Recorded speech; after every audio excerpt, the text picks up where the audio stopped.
Okay, this is my demonstration speech. These are my 5 living and breathing people, including the person who's recording.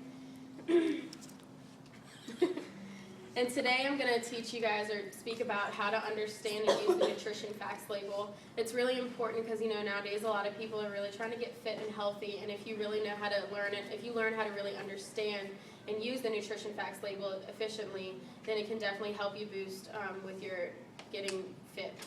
And so you start at the top, the nutrition facts, and it says right up at the top, it says serving size and how many servings are per container.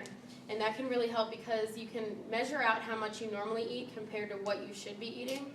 And because normally they're standardized to 2,000 calories or 2,500 per container, or it's towards the diet of 2,500 calories.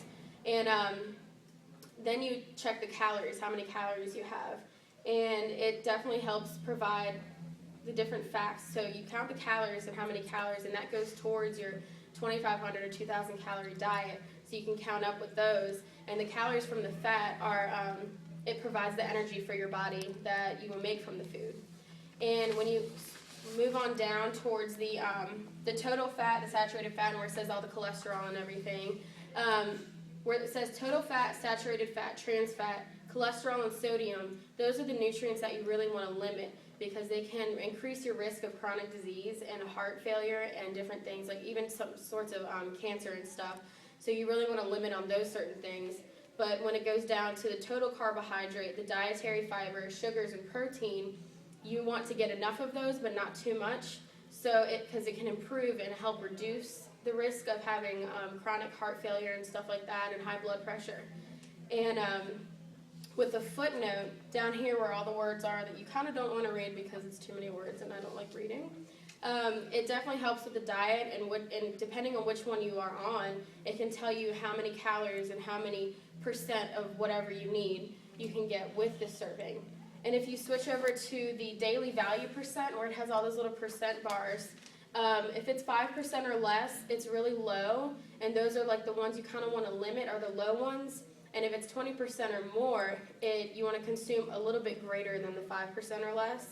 And moving on to doing a little review for that, the serving size, if you notice you're just grabbing in the bag or whatever, sometimes it does say like 7 chips per serving, so make sure you stay to that serving so you don't go over the amount.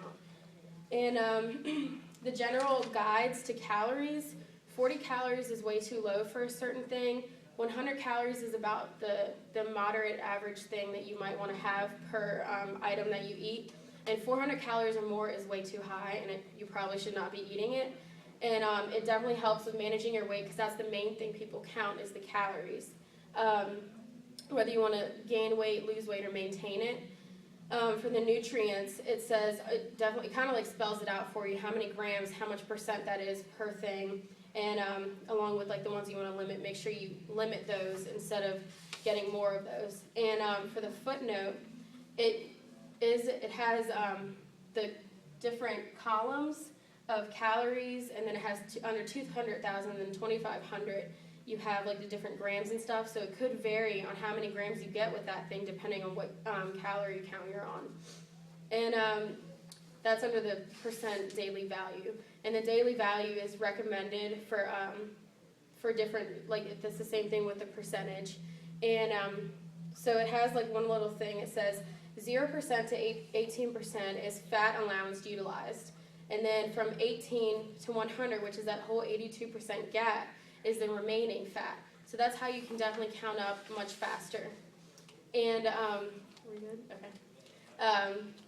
With the different nutrients, make sure you look at the different ingredients. As the last part, as I close this speech, is you really want to look, because even fruits have calories and fruits have sugars, but it depends on what kind of sugar you eat.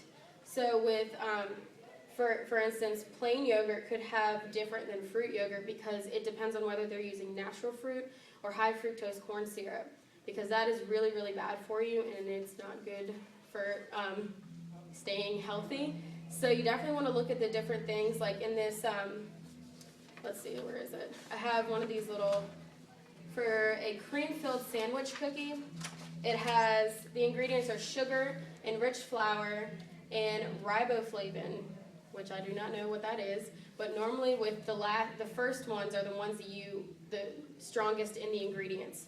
So definitely make sure you keep count of the whole, make sure you know how to read the whole entire thing, and make sure you go through it so you can get whatever you need to get and cut out whatever you need to cut out. So there's my speech. Have a nice evening.